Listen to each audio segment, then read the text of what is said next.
Сайн байцгаана уу эрхэм хүнд үзэгчдээ. Хуулийн цаг нэвтрүүлгийн энэ удаагийн дугаараар хөдөө орон нутгийн хамгийн том асуудлын нэг малын хулгайн сэдвийг хөндөх болно. Малын хулгай бол зөвхөн эд хөрөнгийн хулгай биш, энэ малчдын ахуй амжиргаатай холбоотой чухал асуудал байгаа юм а.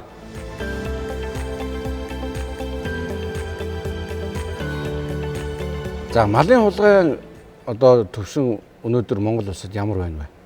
За улсын хэмжээнд энэ оны 11 сарын байдлаар мал хулгайлах гэмт хэрэг 445 гэмт хэрэг бүртгэгдсэн. Мөн оны үетэй харьцуулахад 68 хэрэгээр буюу 18% өссөн. Ийм хандлагатай байна. Тэгээд нийт гэмт хэргийн 4.9%-ийг нийслэл хотод 95.1%-ийг хөдөө орон нутагт. Орон нутагт дийлэнх бараг 90% нь малын хулгай ажиллана тийм. Хууль тогтоогчнор энэ мал хулгайлах гэмт хэргийг тусад нь авч үзэж байгаа нь ер нь ямар шалтгаантай? Одоо эд хөрөнгө хулгайлахаас мал хулгайлах ямар юугаар ялгаатай? Монгол Улсын үндсэн хууль 5 дугаар зүйл дээр юу гэж заасан байдаг гэхээр мал сүрэг бол үндэсний баялаг бөгөөд төрийн хамгаалалт байна гэж. Тэгэхээр бусад өмчийг бол иргэд өөрөө хамгаалдаг бол мал сүргийн тухайд бол одоо нүүдлийн соёл иргэншлээс холбоолоод төр хамгаалтандаа байлгаж идэг. За энэ ч утгаараа ер нь бол тусад нь авч үздэг гэсэн үг. За хууль тогтоомжоос аваад үзэх юм бол манай улс бол угаасаа эрт дээр үеэсээ мал хулгайлах гэмт хэрэгтэй бол тусад нь тэмцэж ирсэн. За жишээлх юм бол их засаг хууль дээр морь хулгайлах юм бол хатуу ял шийтгэлтэй байх жишээ нь тий.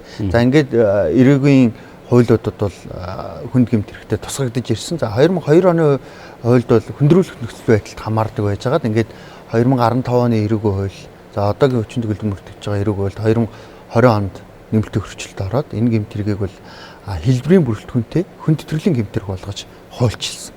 Учир нь бол энэ мал сүрэг. За энэний цаана бол нөгөө малчдын амьдрал явж идэг, хөдөлмөр явж идэг учраас тий энийг ялын бодлогын хувьд л илүү хатуугаар авч үзэж бусад гэмт хэрэгээс ялгаж зүйлчилдэг. Ер нь мал хулгайлах гэдэг бол тусдаа гэмт хэрэг юм байна тийм үү? За тэгвэл одоо мал хулгайлвал ямар хариуцлага оногдуулдаг юм? За мал хулгайлсан бол 6 сараас 2 жилийн хугацаанд зорчих хэргийн хязгаарлах эсвэл 6 сараас 2 жилийн хугацаанд 20 хал оногдуулж байгаа.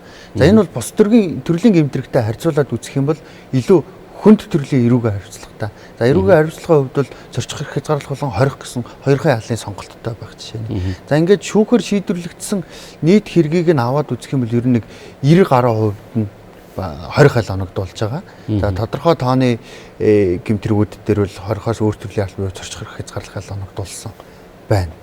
За мөн энэ гэмт хэргийг хөндрүүлэх нөхцөл байдалтайгаар үлдэж байгаа тохиолдолд тийм. За одоо олон тооны мал хулгайлж байгаа бол за машин техник хэрэгсэл ашиглаж байгаа бол 2-8 жил ял. За бүлэглөө үлдэж байнга доктортой үлдэж амьдралын хөөсөр болгосон бол 5-аас 12 жилийн 20 хал оногдуулж байна. Олон тооны мал хулгайлах юм бол 2-8 жил. За бүлэглээд байнга одоо хулгайлах юм бол 5-аас 12 жилийн 20 ял. За машин техник ашиглуул гэсэн үг. Ашиглуул гэж байгаа. Тэгээд бас нөгөө үржил шимтэй малыг хулгайлж байгаа бол одоо хурдууд үржил шимтэй сүүний чиглэлийн махны чиглэлийн малыг нь хулгайлах юм бол шууд хүндэрж байгаа. За мөн энэ дээр нэмэлтээр хийх ёстой зүйл нь юу байгаа вэ гэхээр энийг бас бүлэглэж үлдэж асуудал байгаа. Тэгэхээр зохион байгуулалтын гэмт бүлгийн бүр хүнд нь тэг бүлэглэж үлдэж байгаа тохиолдол бас хүндрэхээр зохицуулж өгсөн байна. Нөгөө талаас энэ малын хулгай буурч байгаатай холбоотой цагдаагийн байгууллагуудын бас илрүүлэлт сайн болж байна уу? Энэ дээр одоо ямар хөө байна? Ер нь бол малын хулгай бүлэг зохион байгуулалтанд орсон үг л орсон. Ер нь голчлон одоо сая өмгөөлөгчийн хэлж байгаагаар туулах чадвар сайтай тээврийн хэрэгс ашиглаж байна.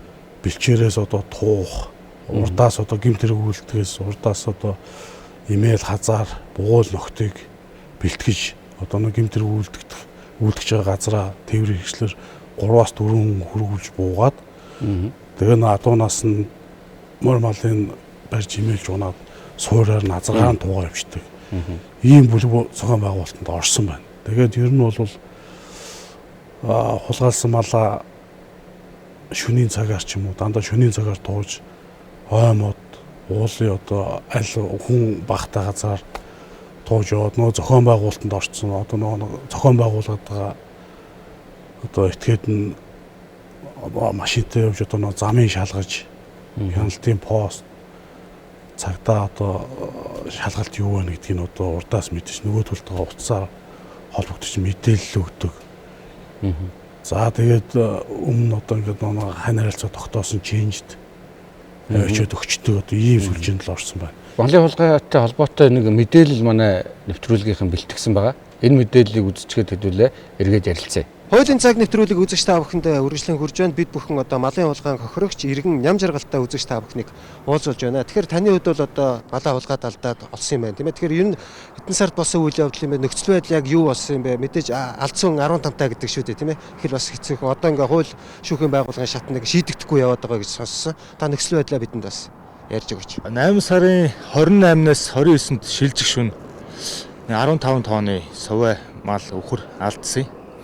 Тэгээд эрэл суралт болоод нэг 5-6 хоногийн дараа Төв аймгийн Цагдаагийн газрын хамт олонтой явж илрүүлээд малаа бол олж авсан. Орон нутгийн Цагдаагийн байгууллага бол шуурхай ажиллаж үр дүнтэй ажиллаж хэргийг 100% илрүүлсэн. Тэгээд нөгөө нутаг дэвсгэрийнхаа харьяагаар болохоор сонгон хайрхан дүүрэгт нөгөө газрынхаа байршлаар анх гарсан газраараа сонгон хайрхан дээр харьяалагдаад сонгон хайрхан дүүрэг дээр хэрэг нь шалгагдаад явж байгаа.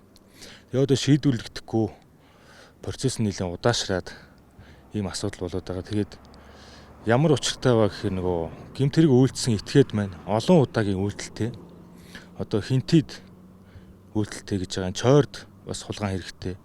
Тэгээ хинтид шалгагдж явах явцдаа миний малыг хулгайлаад тууж явсан морин хүртэл хулгай морь байсан. Багнуураас нэг хол морь хулгайлаад тэрийг одоо адгуулж агаад манай малыг бас туугаад явсан. Ийм тохиолдол гарсан.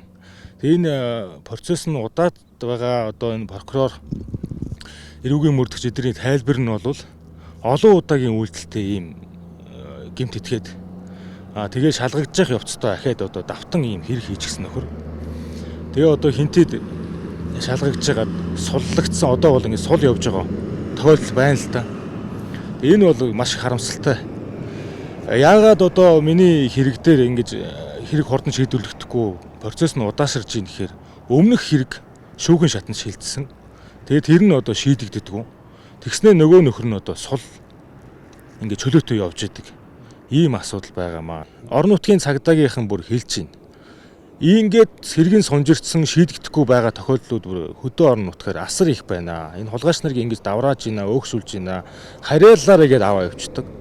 Өмнөх нь хэрэгтэй байсан, өмнөх хэрэг шийдэгдээгүй гэдэг шалтгаанаар ингээд сул тавиад явуулчихдаг нь бас их сонирхолтой. Хулгайчдын энэ одоо арга барил энэ техник хөгжсөнтэй холбоотой нэлээд нарийсж байна тийм үү. Тэгэхээр энэ иргэд малчид маань ер нь юуг анхаарах? Аль болох одоо малаа хулгайд алдахгүй ба хохирогч болохгүй тулд юуг анхаарах ёстой вэ? Малчид малаа байнгын хариулга маллаатай болгоно. Ялангуяа одоо адуу хөр бод малыг. Тэгээ малчид маань одоо юунд анхаарах вэ гэхээр малаа одоо 2-3 хоногийн өмнө харахад тоо толгоогоор бүрэн байсан. Тэгээ нөө Цагдаагийн байгууллагад алдсан даруйдад нөө дуудлага мэдээлэл өгөхдөө хоног хугацаа алддаг тий. Одоо нөө малаа өдөр болгон хурааж амжихгүй хүмүүл муутай байдгаас. Тэгээд одоо нөө туслах малчаа авах гээд одоо наран туул захын үйлслэр зарлуулж байгаа нэг цүнхтэй хувц үүсэн нөхөрлөл одоо ингээд машинд суугаад аваа явчихдаг. Нөгөө нөхрөө сумаар нутгийн хэсгийн төлөөлөгчд бүртгүүлдэг. Ямар ч бүртгүүлгүй ингээд аваа явчихдаг. Нөгөө түл нь одоо эрүүг хуулиас нь хамжигч гэдэг одоо юугаар дүнсэн тохиолдож. За тэр тухайн оцсон айлда сар 2 сар 3 сар малын малж байгаа одоо тэр хавь одоо болж бүтэхгүй одоо хүмүүсийн үед тэднээстэй ингээд хань харилцаа болчдөг. Тэгээ нөгөө айлын эзэн төв одоо суурин газар руу явахаараа нь одоо мал хууг гаргаад өгчдөг. Одоо ийм сүлжээ ороод байна. Тэгэхээр одоо туслах малчаа авахдаа малчид маань одоо маш сайн судалж сумаануудынхаа эсхийн төлөөлөгч одоо цагдаад одоо бүртгүүл тэр үнийг одоо ингэж ажиллаулмаар байна гэдгийг хэлье. Малгайлах гэмтрэхтэй тэмцэх урьдчилан сэргийлэх тухай хууль гэж байгаа. За энэ хуульд заасан үүрэг хүлээсэн этгээдүүд үүргээ хангалтгүй биелүүлж ийн гэж харж байгаа. За тодруулах юм бол тухайн шатны засаг даргын бүрийн эрхийн асуудал байгаа. За гэмтрэгээс урьдчилан сэргийлэх зөвлөлүүдийн бүрийн эрхийн асуудлууд байгаа. За одоо зөвхөн сүүлийн жилийн тоон судалгааг хараад үзэхээр зарим сумдууд өндөр хэвээрээ байгаа тань л да. Тэгэхээр нөгөө гэмтрэгийн шалтгаан нөхцөл арилахгүй байгаа. Урьдчилан сэргийлэх ажил маань хангалтгүй байгаа тань тий. За ялангуяа ер нь энэ төрлийн гэмтрэгүүд энэ зам дагуу ойролцоо сумдуудад түлхүү үлдэгддэг. Ягаад гэвэл нөгөө тээвэрлэхэд арай илүү хэлбэр байгаа. Тэгэхээр энэ талаар одоо тэр замын хяналтыг нь сайжруулдаг, барьдаг ажлууд хийгдэх нь. За мөн бас энэ иргэд маань бүлэг хоршоо олж, нэгдэж, нийлж бие биенийхээ мал хариулгыг анхаарах, малд нь анхаарах, эргээд нөгөө урьдчилан сэргийлэх ажил нь энэ болох юм болов уу гэж харж байгаа. Манай монголчуудын одоо идэж хоолны цаг тий үйл ингээд хүүтэрч байна. Тэгэхээр нэгэнт ингээд малаа хулгайд алдсан бол яах ёстой вэ иргэд? Хамгийн түрүүнд одоо ер нь бол цагдаагийн байгууллагад хугацаа алдахгүй мэдэгдэл шаардлагатай. Улсын хэмжээнд мал мах 2025 өсөж байгаа хэмжээ 10 сар 15-аас эхлээд явагдаж байгаа. Тэгэд нийт аймаг орон нутагтууд 193 хяналтын байнгын ажиллагаад 24 цагийн пост ажиллаж хяналт тавьж байгаа. Ингэснээр одоо тэгээд мал махны одоо бүртгэл судалгааг нарийн сайн бүртгэж одоо тэгэл урсан сэргийлж чиглэлээр ийм ажиллагаа хэмжээ. Хуучин бол 20 оноос өмнө зүгээр одоо нөгөө мал махны гарал үүслийг малын эмч зүгээр цаасан суурьтай бичээд өгдөгсэн бол одоо цагдаагийн ерхий газар, мал эмнэлгийн ерхий газартай хамтраад захин болгосон. Захин болгосноор одоо хэний хотноос хэн гэдэг иргэн хаашаа ямар дугаартаа тээвэр хэрэгслэр одоо зөвлөж одоо аваачих.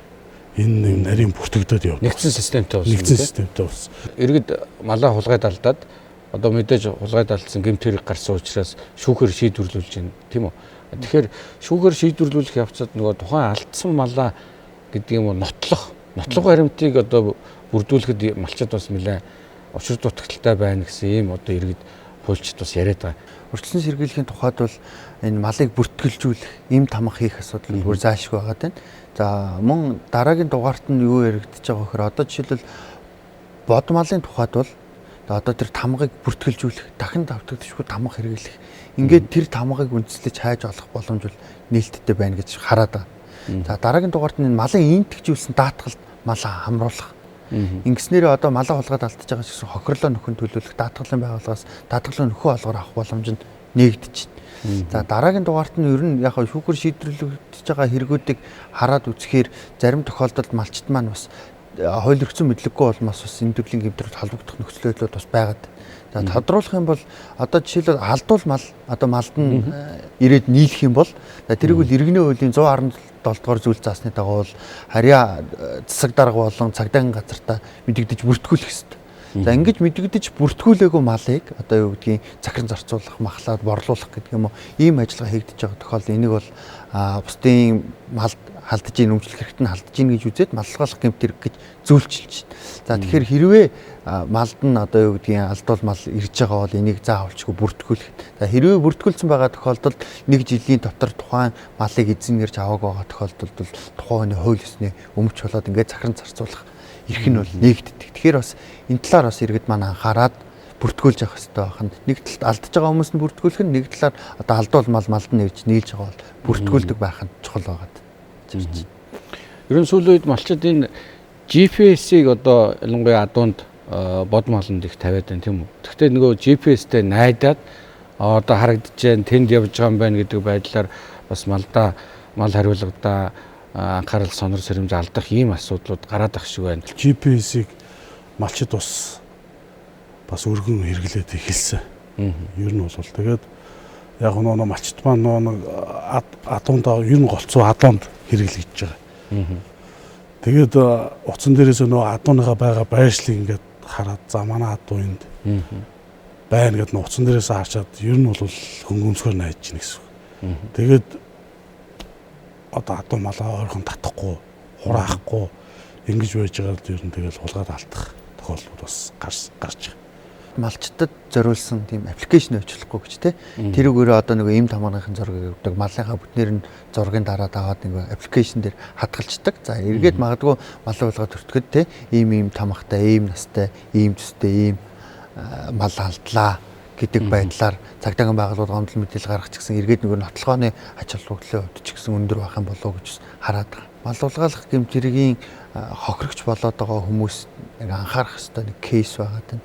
Тэр нь юу байгаад байгаа вэ гэхээр малыг одоо ийм хулгай мал мөн биш эсгийг бол мэдээж нэгтлэх боломжгүй. За ингээд нөгөө илүү үнэ хямд байдаг гэд асуудал байгаа. Тийм учраас ер нь бол аль болох баталгаатай газраас авч байгаа нь чухал байгаа тийм.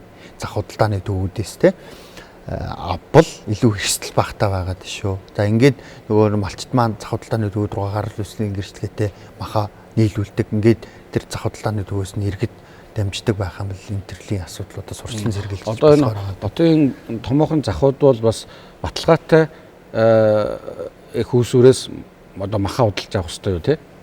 Ер нь бол зах худалдааны төвүүд бол яг баталгаатай гарал үүслийн гэрчлэгээ одоо захим гэрчлэгийг үндэслээд тэгээд ер нь одоо авч байгаа гэж бол ойлгож байна. Бүлэглжүүлдээд хурдан машин унаад тэргээр ингээд ашиглаад энэ мал хулгайлаад байна шүү дээ. Эдгээрт ер нь оногдуулж байгаа энэ хуулийн хариуцлага ер нь ямар төвшөнд байна вэ? Энийг одоо сайжруулах, улам чангатгах ийм хэрэгцээ шаардлага байна уу? Энэ тал дээр бас өнгөлөгч. За, юун дөрөнд бол тэр тухайн гэмтрэг үйлдээд байгаа тэр арга хэрэгсэл одоо тэр техник хэрэгсэл байх юм бол техник хэрэгслийг нь хурааж улсын орлого болгоно. За мэдээж учирсан хохирлыг нөхөн төлөөлнө. За энэ бол гарцааг үзвэл одоо хэрэгжиж байгаа. За энэ дээр анхаарах ёстой нэг зүйл нь юу байгаад байгаа вэ гэхээр одоо жишээлбэл хурдан удмын адууга алдсан уяач хүн бол энэ сэтгэл санааны хохирол бол өртөөд байна. За гэтэл бол энэ сэтгэл санааны хохиролтой холбоотой асуудлыг бол харьцангуй шийдвэрлэж байгаа асуудал учир дутагдaltaй байна гэж харж байна. За хоёрдугаарт нь энэ үржил шимтэй мал гэдэгт юу юуг ойлгох юм бэ гэдэг энэ журмын асуудлууд дээр бол хууль тогтоогч анхаарах шаардлага байна гэж үзэж байна. За жишээл үржил шимтэй гэчихээр хурдан удмын адуу өөрөө үржил шимтэй юм уу? За өнгөрсөн намрын нэг кейс боллоо шүү дээ. Би түүхэнд циркийн мордуудыг хулгаад алддаг тийм. Эн чинь бол одоо тэр циркийн морийг бэлдэж байгаа дөрөвний хөдөлмөр тэр хичээл зүтгэлийг бол одоо үнэлж барашгүй зүйл. Гэтэл энийг одоо юу гэдгийг гадуур худалдаалагдж байгаа махны үнээр тооцоод тухайн морийг нь үнэлнэ гэдэг бол өөрөө боломжгүй зүйл байна. Тэгэхээр тухайн эд хөрөнгийг үнэлэх асуудал дээр бол анхаарал хандуулах шаардлага байна л гэж хуульч таарад. Ер нь бол үржил шимтэй гойд гэдэг ба шүү дээ. Ер нь бол хуулинд бол тэгээд гэмтэргийн талаарх гомдол мэдээллийг хүлээж аваад үнэлгээ хийлгдэг. Зах зээлийн үнэлгээ. Зах зээлийн үнэлгээг хийлгэхэд үнэлгээнээ байгуулга үнэхээр тэр хурдан хурц адуу байсан уу? Гүй юу те?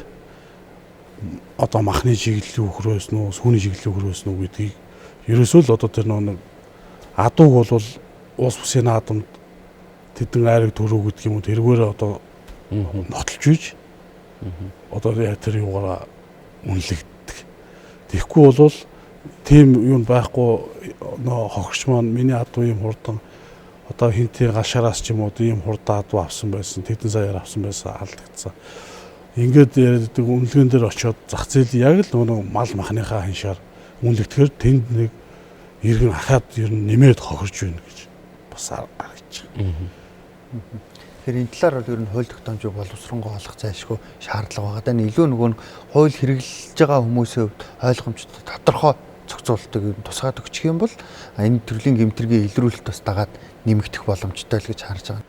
За малын хулгай бол ганц хүний биш олон айл өрхийн амжиргаанд хохирол учруулдаг томоохон гэмт хэрэг байгаамаа. За энэ гэмт хэргийг үйлдсэн хүн бол 2-оос 12 жилийн хорих ял одоо оногдуулдаг ийм шийтгэлтэй ийм төрлийн гэмт хэрэг байгаа. Тэгэхээр малчид та бүхэн маань аль болох хохирогч болохгүй тулд малаа эм тамхтай болгож, бүртгэлжүүлж, баримтжуулж авах ийм зайлшгүй шаардлагатай байна. За иргэд маань ч гэсэн с ิจ гтэй тохиолдол гарах юм бол цагдаагийн байгууллагад мэддэгдэг байх ийм зайлшгүй шаардлага байгаа юм шүү гэдгийг бас хэлхэн зөв байна. Хуулийн цаг нэвтрүүлгийн дараагийн дугаараар мөрөөдөө тоглоом сэдвээр Пүрэв гарагийн энэ цагтаар ярилцах болно.